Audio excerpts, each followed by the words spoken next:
Watching TV has changed over time. Streaming has become the new norm. That's why Golden State Media Concepts television podcast dives headfirst to the world of cord cutting. Want to be on the loop of what's hot in Netflix? Or if it's not a preference, what about original shows in Hulu? We've got you covered. Join us as we fill in the blank and talk about movies to stream and what show you should be binging. This is the Golden State Media Concepts television podcast.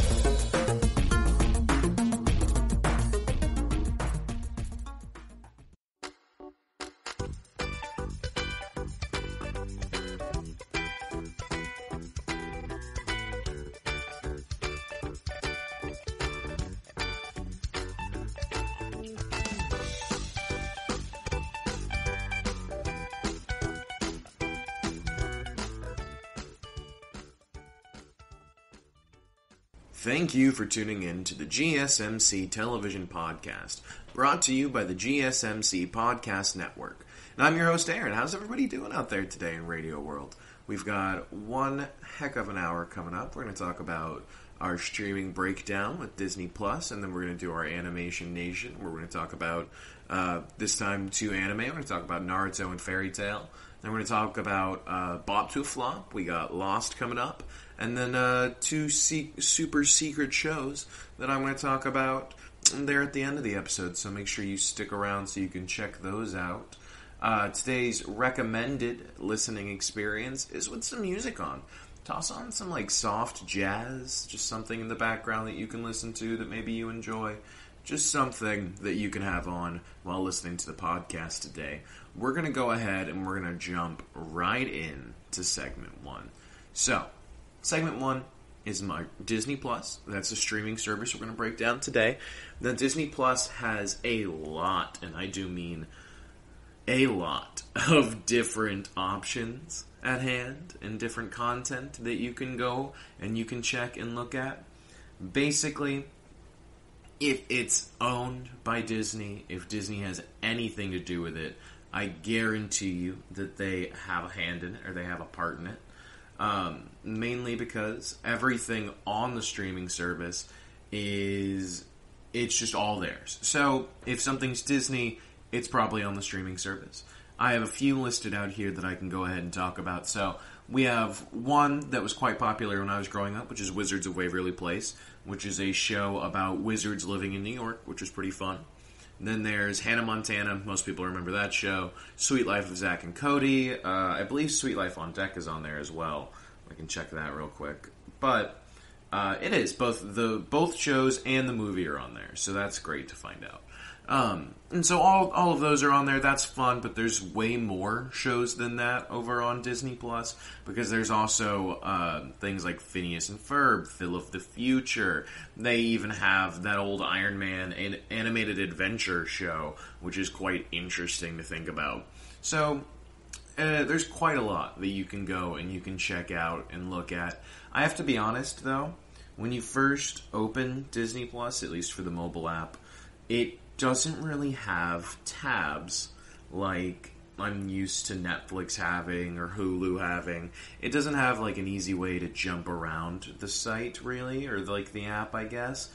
The first thing I see is a recommended for you list, and I just see, instead of categories such as like comedy, action, things like that, I just see Disney, Pixar, Marvel, Star Wars, National Geographic type stuff.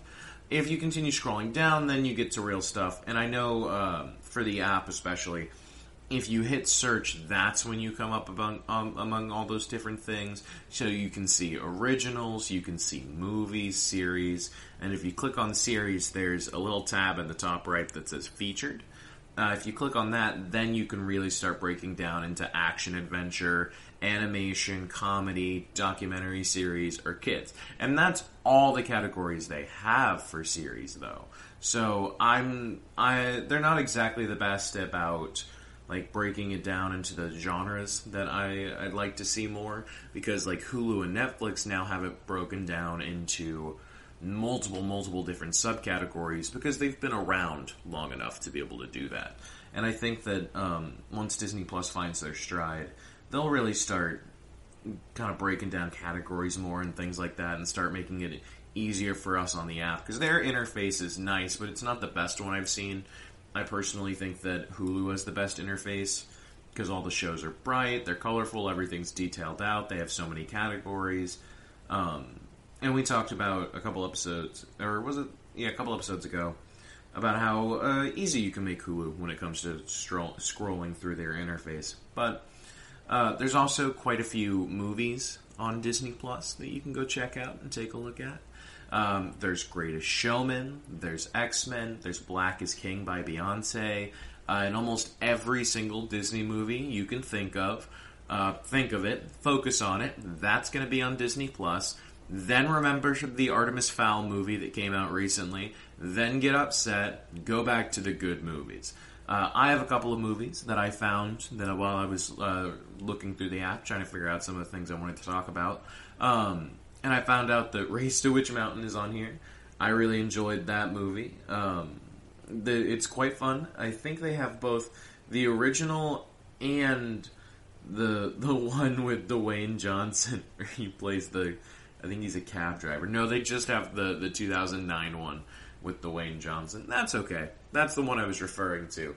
I kind of like that movie. It's fun. It's about two kids that jump into the back of his car, and they have like psychic powers, and it turns out they're aliens, and he has to drive them to this place so they can get off the planet.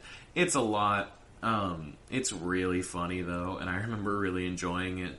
There's quite a few memes that came out of that movie. Of course, the one with The Rock turned around in the car looking at that little girl. So it's just good movie. It's a good place to go back and see where some of those came from and just have a fun time, because it's an okay movie.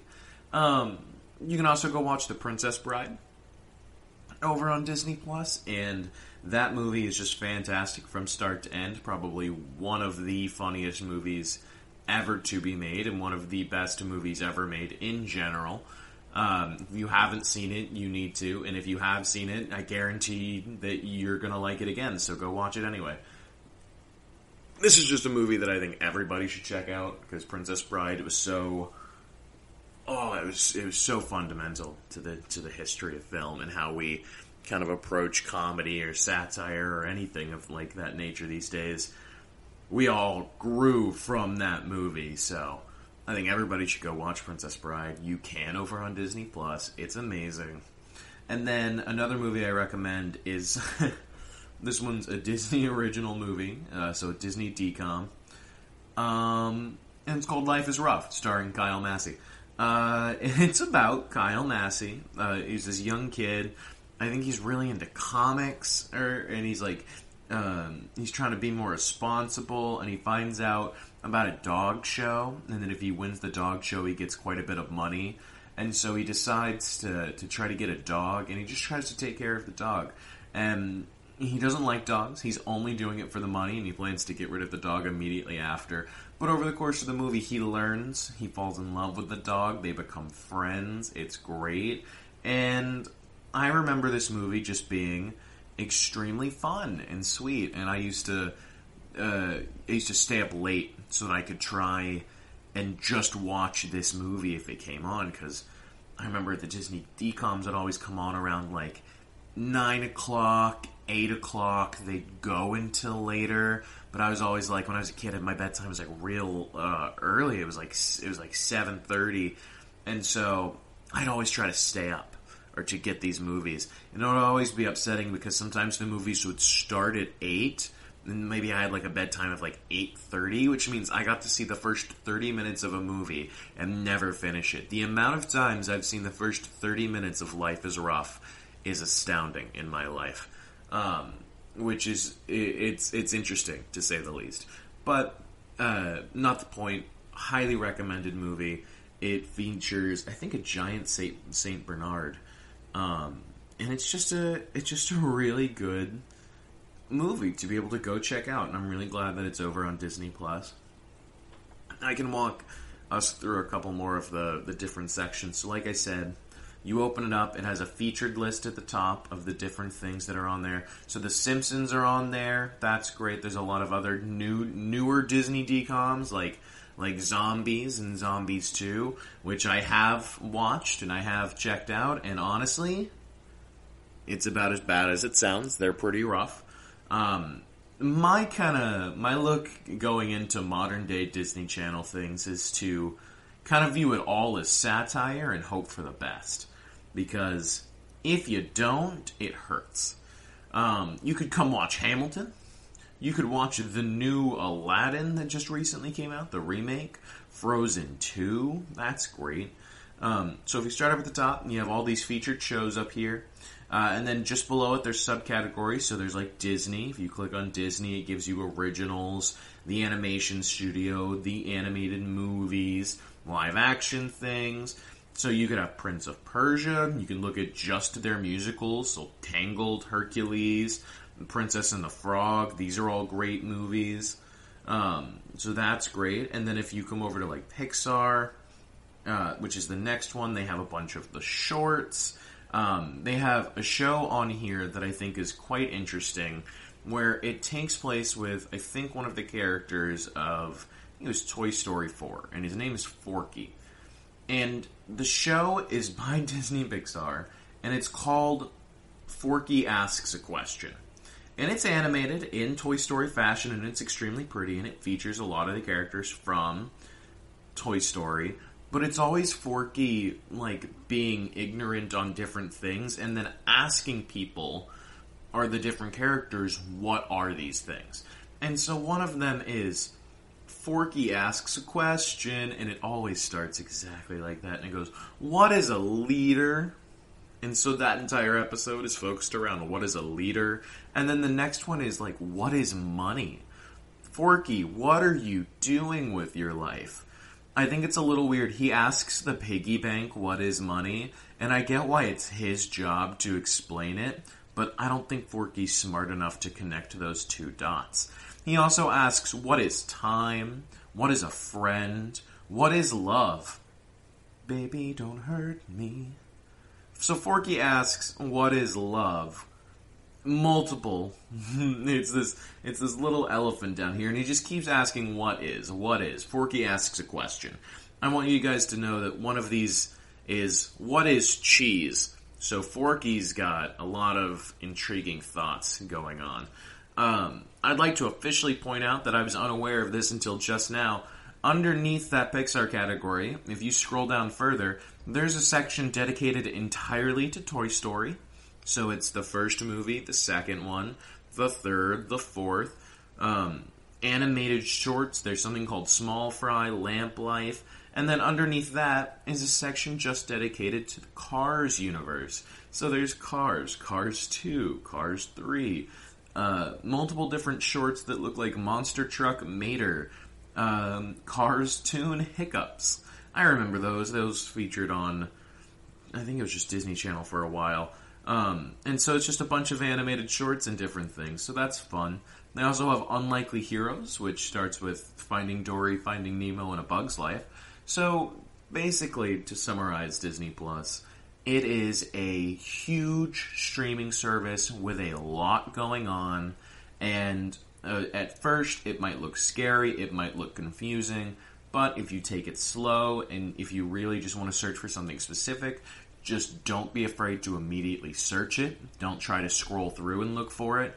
I know oftentimes I find people that are like, I want to find something, or even myself, I want to look for something, but I won't search it. I'll just scroll through and look for it, and I don't know what it is, especially when they put the search bar up at the top, and I can just click on it. Just click on it, Aaron. Do it. Come on. I don't ever do it. And it's okay. But I swear, for Disney Plus, you gotta search. Because there's so much things, there's so many things, and there's so much content that you will kind of get lost in the sea of the TV shows and the different movies. So if you want something specific, search. If you want to get lost in the sauce that is Disney Plus, go ahead, dive right on in, jump head first, because there is so much content on here. I guarantee you will be busy for days. Because you could watch all of the Star Wars movies that are on here. You could watch the entire Avengers collection. Because that's another thing that Disney Plus does interesting, is they have entire collections of things. So, like, for the Pixar little thing up there, they have their collections of the Cars movies and of, what was the other collection they just had? I don't remember it off the top of my head, but here they have Disney Channel original movie collections, they have musical collections, Avengers collections, they have Celebrating Black Stories collections. That's amazing to see on a major streaming service. So there is a lot that you can go through here and just spend hours, days watching content, okay? And I guarantee that you'll find something on here that you'll like. I know the Pirates of the Caribbean collection is on here. They have the first 4 movies. Actually, they don't have the first 4. They have the first 3, and then Dead Men Tell No Tales. So that's an interesting one. Is that the 4th one? I thought there was another movie in between where they go and find the Fountain of Youth, or something like that. I don't remember off the top of my head. There's quite a few of those movies now, but I'm excited for the new ones, because they still look fun. They look like they're going to be interesting. Well, everybody, we are getting ready to go ahead and jump into our break. I hope you all enjoyed the first segment, and remember to stick around for Animation Nation, and then stick around for the end of the episode as well, where I'm going to talk about 2 mystery shows, as always. I hope you enjoy the ad, and I'll see you when we get back. Bye.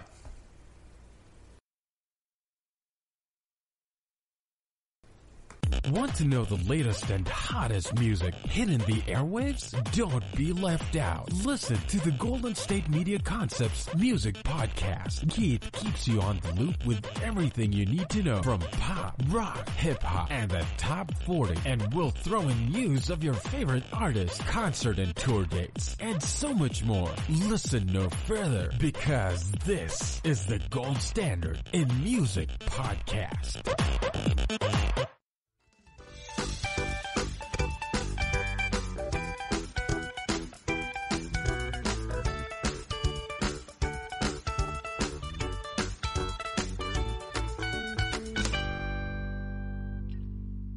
Hello everybody and welcome back from that break. Let's go ahead and jump into Animation Nation. We're going to talk about Naruto and Fairy Tail.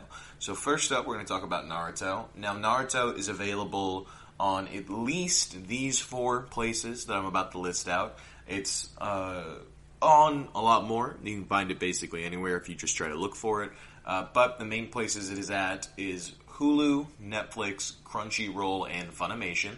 So you can go watch Naruto over there. I'm not sure about Crunchyroll. I don't have that guaranteed because I don't have that one. I have Funimation. But I'm sure it's over there. It was listed underneath as having it, so hopefully it is over. But the guaranteed ones are Hulu, Netflix, and Funimation. And so let's just go ahead and jump in and talk about the show. So Naruto is an anime it's a Shonen Jump anime, for those of you that know what that is. For those of you that don't, basically it's like a young hero anime where it's a main character, goes through these like battles, they do different things, and it's basically them trying to get stronger. And it usually appeals to like younger teenage boy audiences because that's who they're trying to project at. But then they end up writing better stories and things of that nature, and so it gets bigger audiences. So the main show we're going to talk about is Naruto. We're going to talk about Naruto Shippuden at the end of this, which is the second show, because it's split off into 2 shows. Now the first show originally came out August 18th, 1997. It ran for quite a bit of time, if you really think about it. I'm sorry, that's when the original manga came out. The original show came out in October 3rd, 2002, and then it ended in February 8th, 2007. So that's 5 years. That's 5 years difference. That's pretty amazing to have a show run for 5 years. It had 220 episodes, and I believe it had 5 or 4 seasons. I can check. But the show, or at least for me, I very much enjoy this show. I can talk to you quite a bit about the plot. So, I'll break it down to you in simple terms. The main character is Naruto Uzumaki, who has this thing inside of him called a nine-tailed beast. Now, what that means is that it's this massive monster with a lot of energy and different things. So it's basically like a thing bigger than Godzilla with a lot of power. It originally destroyed the village he lives in, but it gets trapped inside him by the fourth Hokage. Hokage is the people in charge of these villages. They are in charge of his village. So it gets trapped inside him by the fourth Hokage. Naruto doesn't know about it. Everybody in the village is ordered to not talk about it. So basically, he grows up an orphan. He grows up shunned, hated by his village. So everybody is quite mean to him. They're very angry towards him, and they're very angry towards that spirit that's inside of him because it killed quite a few people within their village. So they are very, very upset at him for the things that he didn't do and things that never occurred to him. So he is basically shunned, he's banished, he's not really popular, and so he's treated very horribly. So he grows up alone on the streets, and he goes to this ninja school where he wants to learn to become the best ninja in the world so that he can become Hokage, the leader of the village. And so the show starts off with him going to school. I think he's in like elementary school equivalent. And he takes this test and he fails, and it's the test that makes him a ninja, and he ends up getting tricked by another character to go steal a scroll. And when he does that, Naruto ends up learning about the scroll and reading it. He learns what's called the ninjutsu, which is what they call their different, like, really cool different things that happen. So this one's called the Shadow Clone Ninjutsu, or Shadow Clone Jutsu. And specifically, it creates a bunch of perfect replicas of you that are all physical form. And so Naruto ends up perfecting it because he's a lot stronger than people give him credit for. And the show really kicks itself off with a really emotional, heavy first episode. Because they don't hold back with Naruto being abused by people in the village. They don't hold back with him being emotionally traumatized from this. It's also his teacher, the one who he is closest to the most.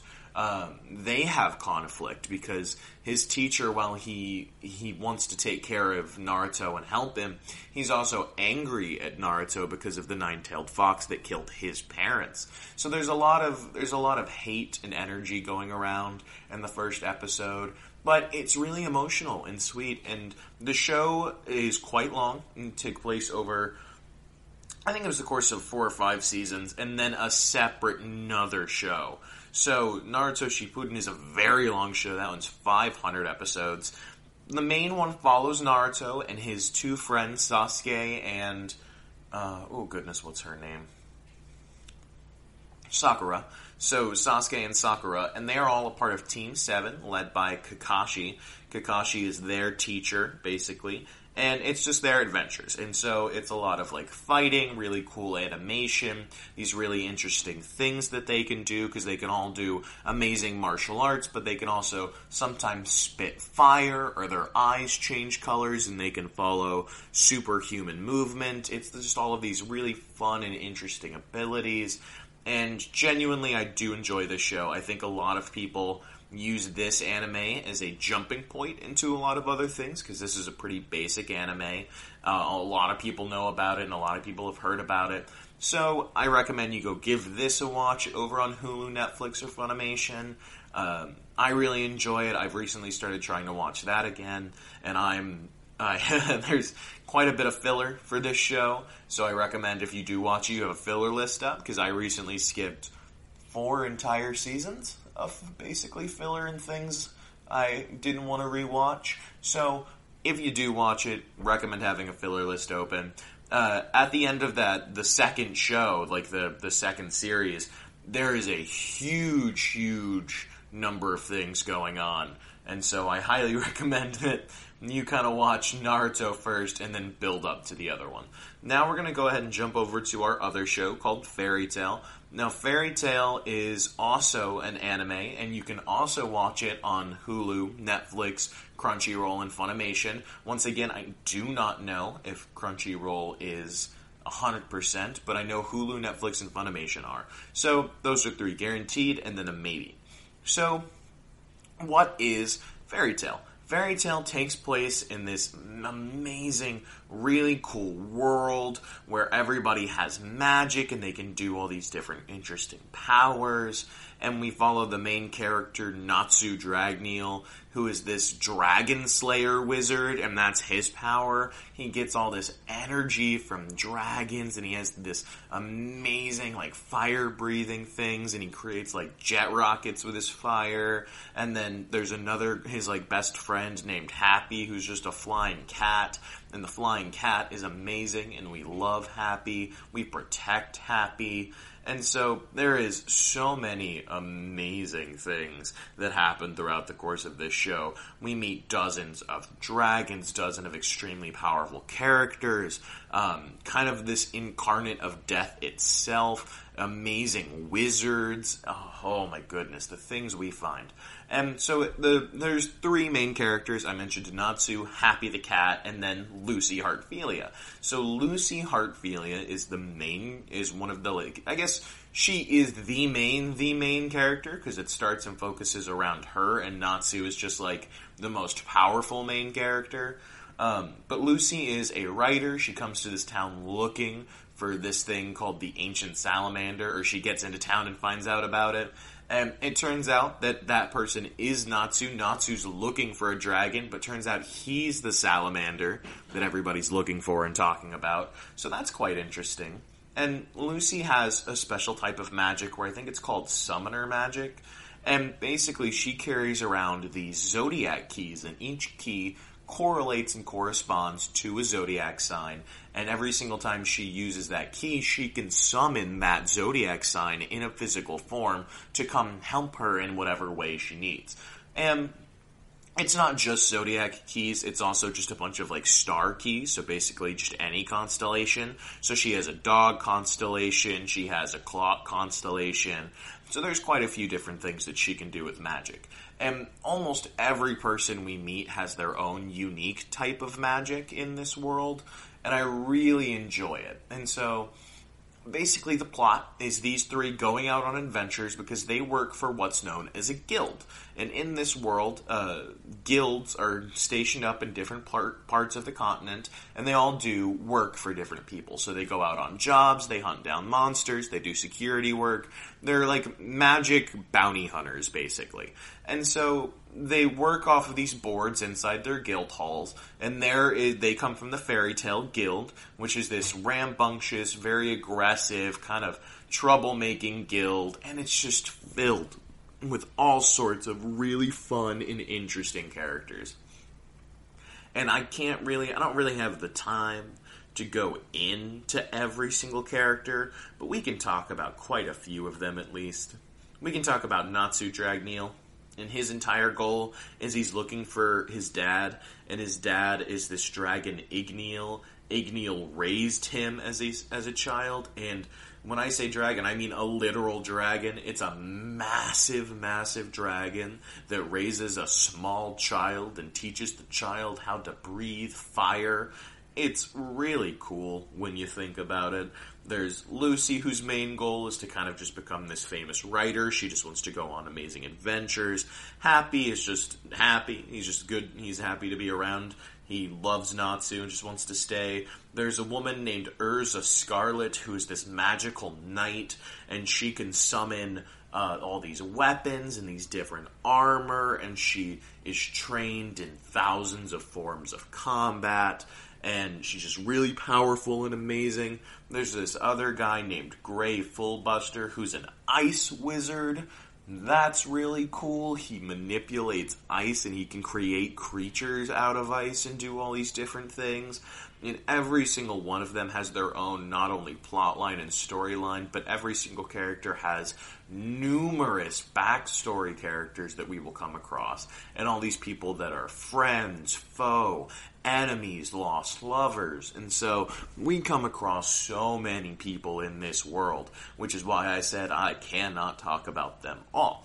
But there's also multiple other dragon slayers. You see, dragon slayer is a type of magic, so we find out that through this like continuous plot that these dragons all came together and decided to make a choice and then disappeared from the world forever and left a bunch of dragon slayers behind. And we find out that all of these kids had been raised by dragons around similar points, which is kind of interesting to think about. And so all of these dragon slayers, they either fight each other, they become friends, they all work together. And I think for this anime especially, it's a great example of the power of friendship. I'm not joking. There are almost zero stakes in this entire anime. I'm just going to tell you that up front.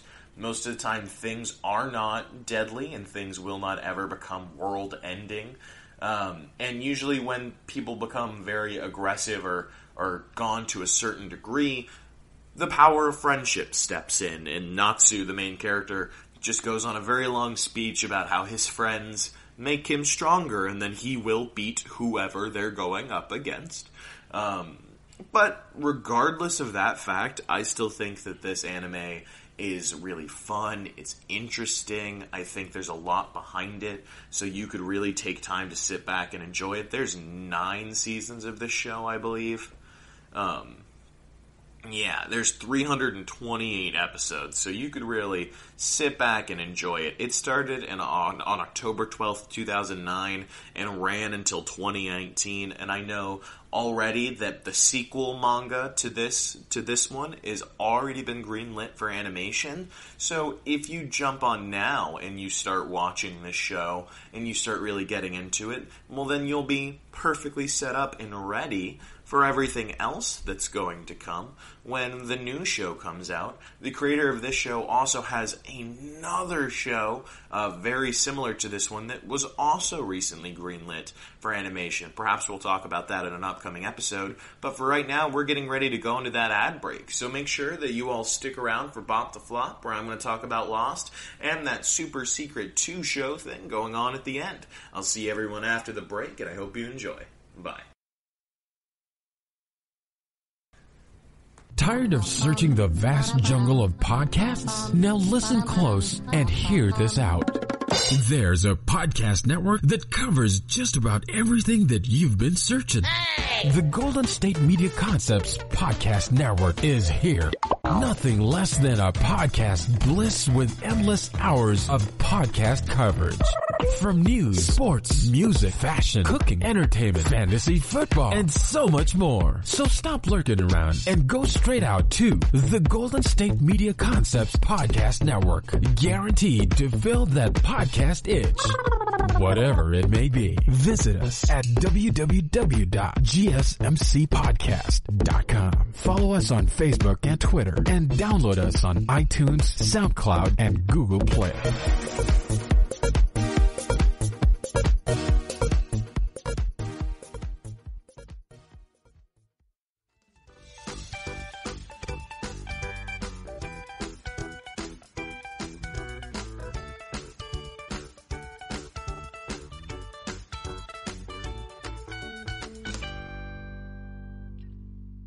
Welcome back from that break. I hope everybody enjoyed that. And get ready for our third segment here, where we're going to jump into a bop to a flop. That's right, we're going to talk about Lost. Now, Lost.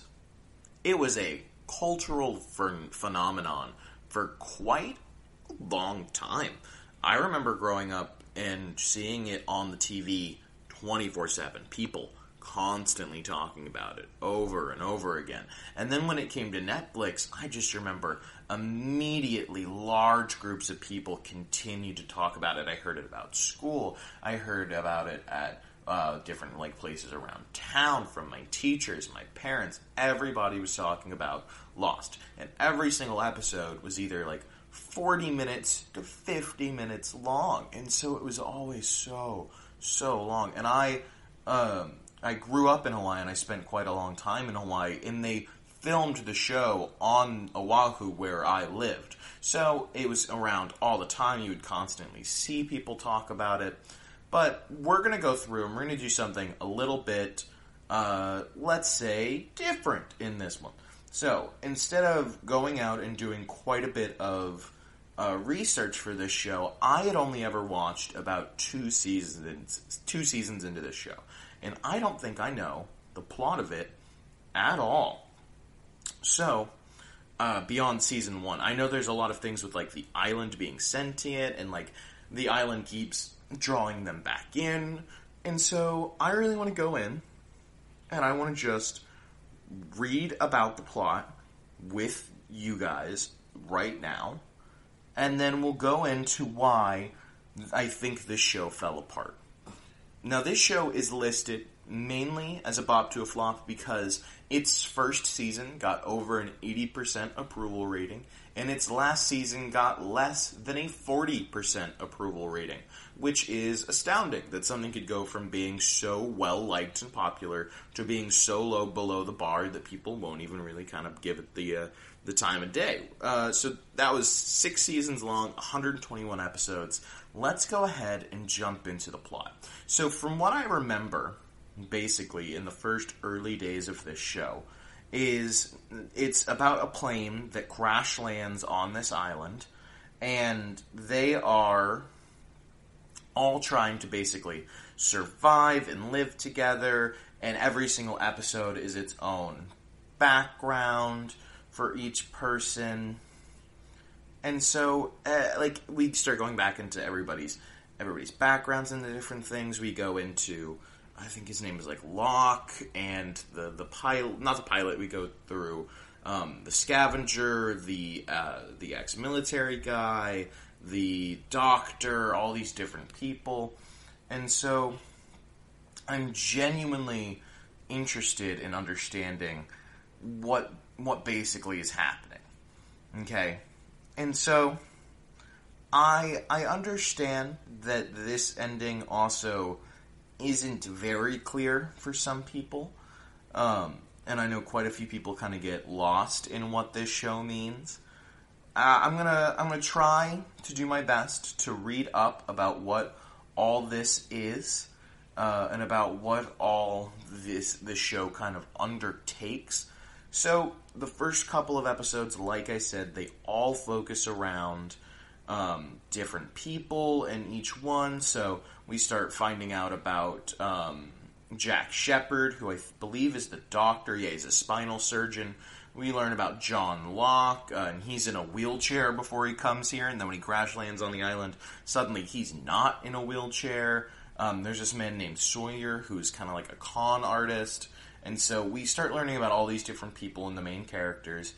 And then things kind of get wonky because they find out that they're not alone on the island. They think that their plane is crashed in 2 separate parts. And so they're going around trying to maybe find others. And they find out that there are people on the island that didn't come from their plane at all. And these people try to start taking them. And there's this weird mist that keeps trying to get them. And it's this weird mist that keeps trying to jump and attack them. They find people staying amongst them that aren't supposed to be on from the flight. And so that's very scary to find out that people have been staying with you in your camp, sleeping next to you, that were native to this island, trying to trick you, and so that they can take you back and do these different things to you. And I think about halfway through season 1, we end up understanding that there's like a bomb shelter here, or is that later on? This island is used kind of as a place where somebody's underground, constantly keeping these different things in check. So we'll read out season 1 plot, and I'll talk about it. So it says, Season 1 begins with the aftermath of a plane crash which leaves the surviving passengers of Oceanic Airlines Flight 815 on what seems to be an uninhabited tropical island. Jack Shepherd, a spinal surgeon, becomes their leader. Their survival is threatened by a number of mysterious entities, including polar bears, an unseen creature that roams the jungle known as the Smoke Monster, and the island's malevolent inhabitants known as the Others. They encounter a French woman named Daniela Rousseau, who is shipwrecked on the island 16 years before the main story is taking place, and is desperate for news of her daughter Alex. They also find a mysterious metal hatch buried in the ground, while 2 survivors, Locke and Boom, try to force the hatch open. 4 others, Michael, Jin, Walt, and Sawyer, attempt to leave on a raft that they have built. Meanwhile, flashbacks center on the details of individual survivors' lives prior to the plane crash. So that basically summarized everything I just said, where it's the certain amount of people, they find the smoke monsters, what they call the others, there's all these weird things happening, like there's a polar bear there on the middle of the tropical island, and then each episode focuses on a certain survivor, and we get their backstory through flashbacks. Let's go ahead and read Season 2. So Season 2 follows the growing conflict between the survivors and the others. It continues the theme of the clash between faith and science, while resolving old mysteries and posing new ones. The 4 survivors in the raft are ambushed by the others, and they take Walt, Michael's son. Then the survivors are forced to return to the island, where they find the tail section survivors, or the tailies as they're called, a power struggle between Jack and John Locke over control over the guns and medicine located in the hatch, resolved in the long con by Sawyer when he gains control of them. The hatch is revealed to be a research station, built some 30 years earlier by the Dharma Initiative, a scientific research project that involved conducting experiments on the island. A man named Desmond Hume has been living in the hatch for 3 years, activating a computer program every 108 minutes to prevent an unknown catastrophic event from occurring. To recover his son, Michael betrays the survivors, and Jack, Sawyer, and Kate are captured. Michael is given a boat and leaves the island with his son, while John destroys the computer in the hatch, whereupon an electromagnetic event shakes the island. This causes the island to be detected by scientists working for Penelope Widmore, and it is revealed a similar event that caused the breakup of the plane. So that's a lot to go through. And let me just kind of throw you in there, summarize it. They're all trying to figure out what this hatch is. They're all fighting over different things. People are going back and forth. They get the hatch open and find out that there's a guy staying in there who's working for this government, for the Dharma Initiative, and he's doing this thing to prevent some unknown catastrophe, and he's doing it diligently, and he's been here for a long time alone underneath this hatch. So when people come in, he gets scared, he becomes overwhelmed, and we find out about this Penelope Widmore person. Now, I stopped after this, so everything else is new to me from up here, but I'm going to go ahead and read it out just so you guys can kind of be in on what's happening. So, Season 3, the crash survivors learn more about the others, their long history on the mysterious island, along with the fate of Dharma Initiative. The leader of the others, Benjamin Linus, is introduced, as well as defections from both sides pave the way for conflict between the two. Time travel elements also begin to appear. I remember seeing this and people talking about this. As Desmond is forced to turn the fail-safe key in the hatch to stop the electromagnetic event, and this sends his mind 8 years into the past. His mind? When he returns to the present, he is able to see the future. What is this show? I'm confused. Desmond did this?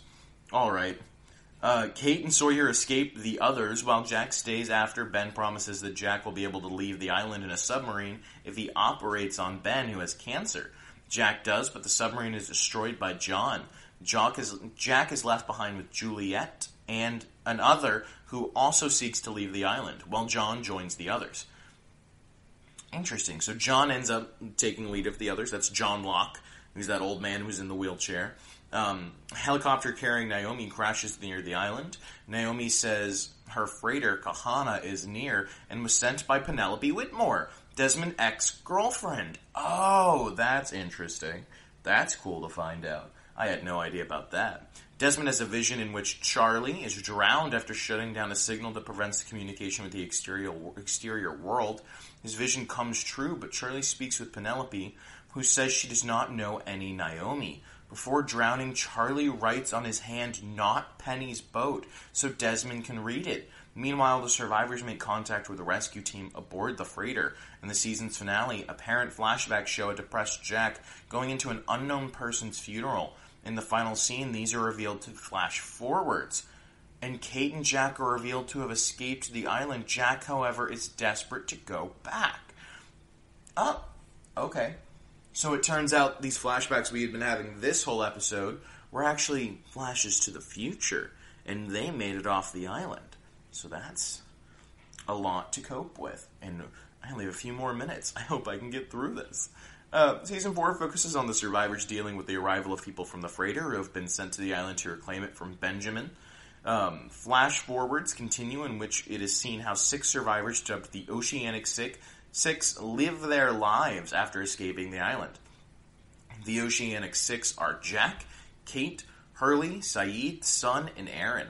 In the present, 4 members of the freighter arrive, team up with the survivors to escape the island, since the people of the freighter have orders to kill everyone who stays. Oh my goodness. Meanwhile, Ben travels with John to see Jacob, the island's leader. John enters his house and finds Jack's dead father, Christian, who says he can speak on Jacob's behalf and orders John to move the island. I'm lost, if you couldn't tell. And I think everybody might be starting to catch on as to why this show didn't really work out here towards the end. I'm not even going to read 5 and 6, those fellow seasons, because things look like they get rough and long, and the entire length of Season 6 chapter analysis is about seasons 1 through 3 combined. So I'm not about to read all that. I'm not about to make you all sit through that. But I just wanted you to get that feeling of, okay, I'm lost. And that's exactly how I feel a lot of people felt about the show. I know a lot of the articles I was looking at and a lot of people's feelings about this show is that they do genuinely feel lost. And I know that it's a joke on the title of the show, and that's not how it's supposed to be. But they throw in so many different confusing elements. There's so many different characters here that oftentimes, if you are not keeping up with every little detail and you're not following along with like a notebook, you don't know what's happening every 10 seconds. And I think Lost is a great show if you want to really binge. Like, if you want to sit down and just binge this show, I think that'll be a lot better for you, because then you have all of the elements fresh in your head. You know what you're getting into every single time you're going back in. I know when the show was originally coming out, you gotta remember, this was being talked about every single night this came on. So when this show came on, people talked about it that night, they talked about it the next day, the next week. That episode was talked about until the next episode came out. So for them, all of these elements and these details were extremely fresh and relevant, but as the show went on, people grew tired, they grew bored. So the talk wasn't going on as much, the details were getting hazy, people stopped enjoying and watching. And that's exactly why I think this show was a bop to a flop. It went from having this really cool element of this island, survivors, these mystical, magical elements, this wonder of a polar bear, to just getting muddled and kind of confused in their own threads and things. Now, we are getting ready to go into that break, and I hope everybody enjoyed, but do stick around for that super secret surprise 4th segment where I'm going to talk about 2 shows. Enjoy the ad, and I'll see you when you get back. Bye.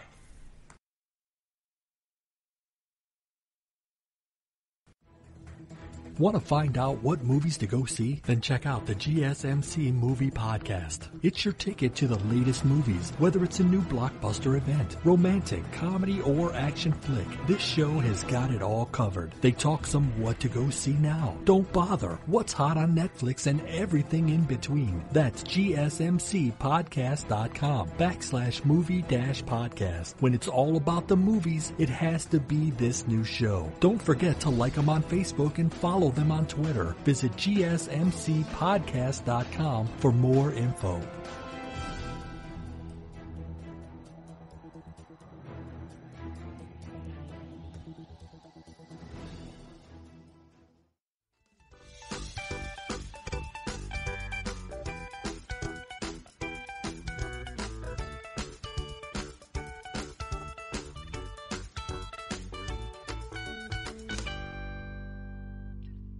Hello everybody and welcome back from that break. Let's go ahead and talk about our super secret 2 shows. They're not super secret at all anymore. The first one is called Tasty 101. Now I know that sounds a little bit weird, but if you go and check it out over on Hulu, it's kind of it's a cooking show brought to you by BuzzFeed, and they go in and they break down in 4 seasons, kind of some of the simple steps to cooking. And so the first episode is how to cook with like a cast iron skillet. The second one talks about cheap versus expensive steak. Another is a roast turkey. Episode 4 is about like basic knife skills. And so they go through and they talk about quite a few different foods, all these different techniques and things you can use. They have episodes listed as like how to cook the perfect mashed potatoes. I know one episode that I watched that was pretty interesting, intriguing to me is Season 1, Episode 12, where they talk about how to cook the perfect chicken breast. And I know that with quarantine and everything going on, I've really been kind of not in the mood to cook, and I find that if I do cook, I'm not really trying to go all out with chicken, especially if it's a chicken breast. I just want to toss it onto the pan, cook it, and be done. But in this episode, they talk about a lot of different simple ways that you can make chicken breast and make it kind of stand out. They talk about marinades, which I already knew about marinades, but they also talk about a specific spice rub that they do, and it looked amazing. And so in that spice rub, they end up using salt, pepper, garlic powder, paprika, chili pepper, and cumin. And that sounds pretty amazing to me, and so I know the next time I make chicken breast, I'm going to give that a go. They also list out a marinade recipe that they use that looked pretty good, and then they put the cubed chicken breast on some skewers, and then they roasted that with some vegetables, and I really think that's a great way to do it. Oftentimes, as I was scrolling through and checking out these episodes, I was seeing some of the really good foods that I was kind of getting mad about, because you ever want to see something and you're like, that sounds amazing, I'll make it right now, and then you remembered that you can't, and you have to wait for things, and you have to get things later in the week, so you can't do anything yet. It's a bit rough sometimes, but this show, it's 4 seasons. The first season has 14 episodes, the second season has 5, Season 3 has 5, Season 4 has 9, but I'm pretty sure if you go over to their YouTube channel and you check out Tasty 101 over there, there are dozens upon dozens of different episodes, kind of like Binging with Babish, where we talked about, where they talk about food, they talk about all these different things you can do, there's multiple recipes, and they show you step by step how to make it. And I'm a big fan of when cooking shows or things break down, not only step by step, but they also break down the exact ingredients and things like that. The TV show over on Hulu doesn't always break down the exact ingredients every time, but over on YouTube, when they do episodes, they break it down easy, they have very bold, and you can always go find these recipes online if you search for them and you want to go try to check them out for yourself. So I highly recommend you check out Tasty 101. It was just kind of a cool little thing to throw out there. It's not long, it's not a long show at all, but you never know, you could surprise yourself. They talk about ways to make the best brownies you've ever had. They talk about making macarons and homemade pasta. And so I know I'm interested in making homemade pasta, and I'm going to go check out that recipe. They also talk about making the best dinner rolls you've ever had, and honestly, that's some pretty good dinner rolls. And if they can show me how to make even better homemade dinner rolls, then I'm definitely going to check out every single one of these episodes. But I did say we had 2 super secret surprise shows, and that other one is a show over on Netflix that you could go watch right now if you'd like. Let me go ahead and tell you what it is. It's What's New Scooby-Doo, the animated show. I'll let that sink in for a moment. Scooby-Doo's great. Hanna-Barbera's great. We love it. We love the show. Now, this is specifically What's New Scooby-Doo. This one came out originally in 2003 and ran until 2006, although I think it started over on WB, the Warner Brothers network, in 2002. So it actually started a year earlier over on that network. And it brought back the original format of the original show. I think the original show is called Scooby-Doo, Where Are You? And it was basically, it's the main characters of Fred, Daphne, Velma, Shaggy, and Scooby all traveling around in the Mystery Machine, all going from place to place, having fun adventures, unmasking people as they go. The only difference is that in What's New Scooby-Doo, they really kind of modernize it and they take it into a new way. They update the characters' looks, they update the things that they're going to do, they talk about more modern technology, so they start using more devices and things of that nature. And so it was a really interesting idea to see them bring back the original concept for the show. Because before this, the Scooby-Doo show that was on was, I think it's a pup named Scooby-Doo, yes. So it was preceded in 1988 to 1991 by a pup named Scooby-Doo. And so we didn't have another Scooby-Doo show in the running until 2002. So they went, 9, and then 9, 2 more, so 11. 11 years where they didn't have a Scooby-Doo show going.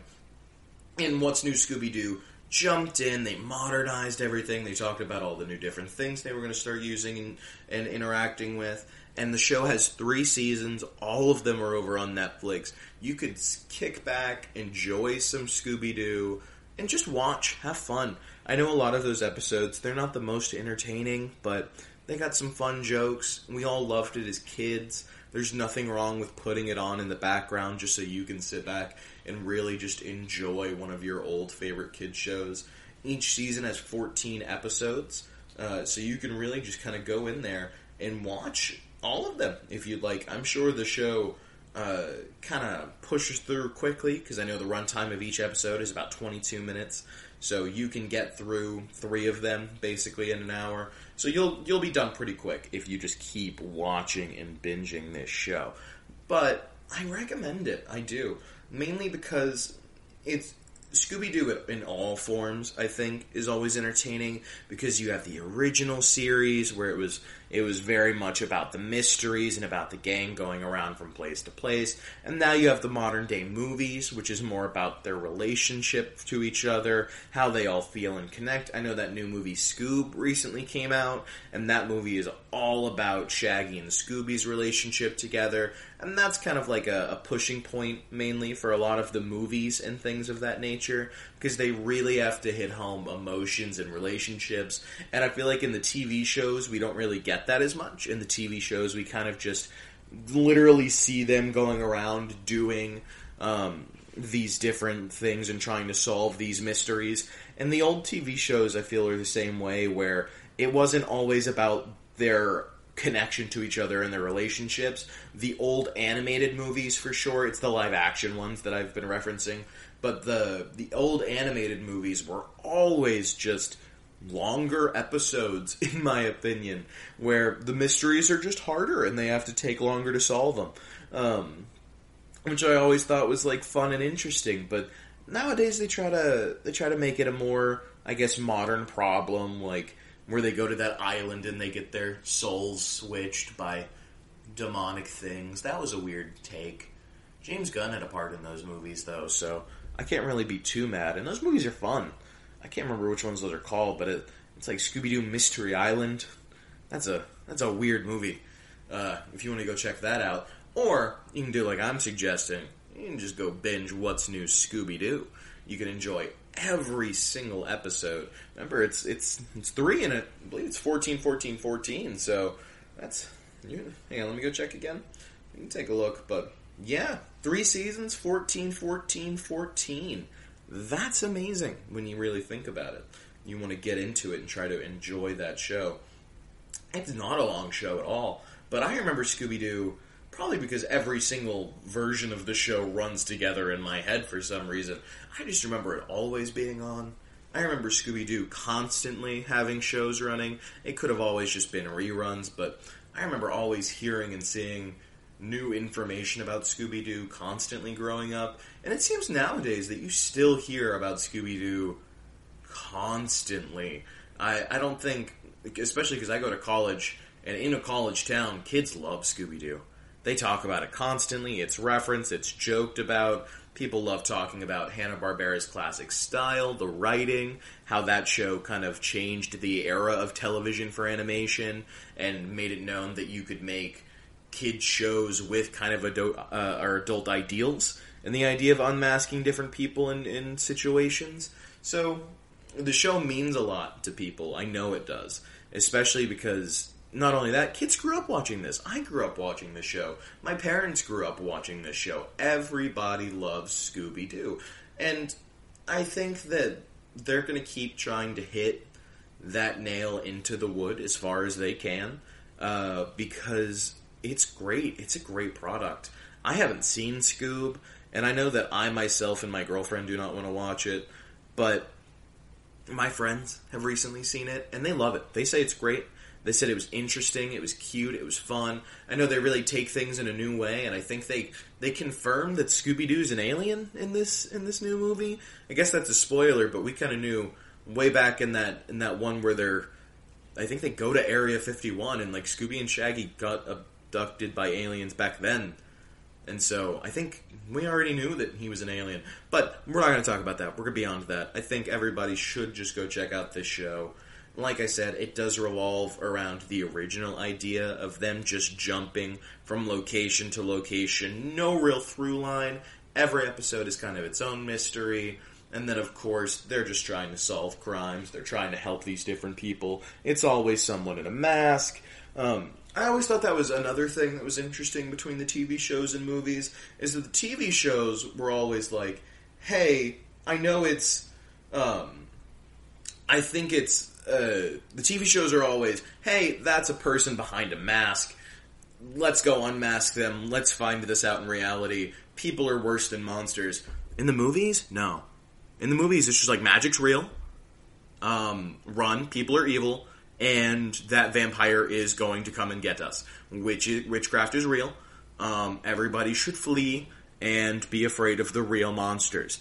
And the real monsters are sometimes just the monsters. So I never really understand how to approach that, because the movies and the TV shows are so different. And like I said, even the live action versus the animated movies, those are so different. And the new animated movie is nothing like the old animated movies. So what do you do? What do you do? Do you watch everything and just pick your favorites? Or do you go watch some What's New Scooby-Doo for a couple of days, remember what it's like to be happy, enjoy that feeling, enjoy watching all of them, have fun with each other, and know that everything will be okay because Netflix has What's New Scooby-Doo. Oh, and I believe, is it over on Disney Plus? I know we talked about Disney Plus. I mentioned the new movie quite a bit. I don't actually know where you can go watch it, so let me find that for y'all real quick before we finish this episode off. I do hope that everybody enjoyed. I hope everybody had a great time this episode talking about the different things. So just remember, everybody, today we did go through our streaming breakdown where we talked about Disney Plus. We also talked about Animation Nation with Naruto and Fairy Tail. And then we went into Bop to a Flop, where we talked about how Lost gets really confusing and scary at all times. It's HBO Max. You can go watch the new Scoob movie over on HBO Max. So that's cool to be able to go take a look at that. So we talked about Naruto, Fairy Tail, we talked about Lost, then we talked about Tasty 101, which I highly recommend for everybody once again. I think everybody should go check it out. Like you said, they have a ton of different recipes, and they really teach you sometimes the basics of cooking, because I know that, especially coming home and being like with quarantine and everything like that, people are having to cook a lot more frequently than being able to go out and do things.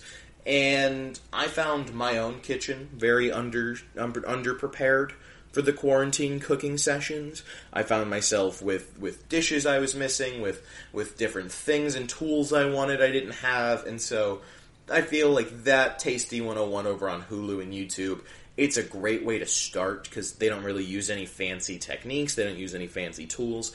It's just basic spices, cooking, and like cookware. So I highly recommend you go give that a check. And then throw on What's New Scooby-Doo in the background if you have Netflix.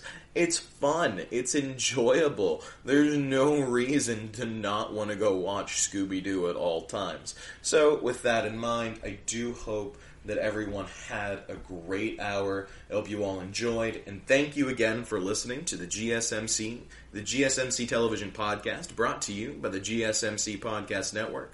I would like to ask that you please remember to go subscribe to the show if you can, and leave a really nice review. It really helps us out. And if you want to go follow us over on Facebook, Twitter, Instagram, I'm posting on Twitter every single day. I hope you all enjoyed the show. Thank you, and have a great night. Bye, everyone. You've been listening to the Golden State Media Concepts Television Podcast, part of the Golden State Media Concepts Podcast Network. You can find this show and others like it at www.gsmcpodcast.com. Download our podcast on iTunes, Stitcher, SoundCloud, and Google Play. Just type in GSMC to find all the shows from the Golden State Media Concepts Podcast Network, from movies to music, from sports to entertainment, and even weird news. You can also follow us on Twitter and on Facebook. Thank you, and we hope you have enjoyed today's program.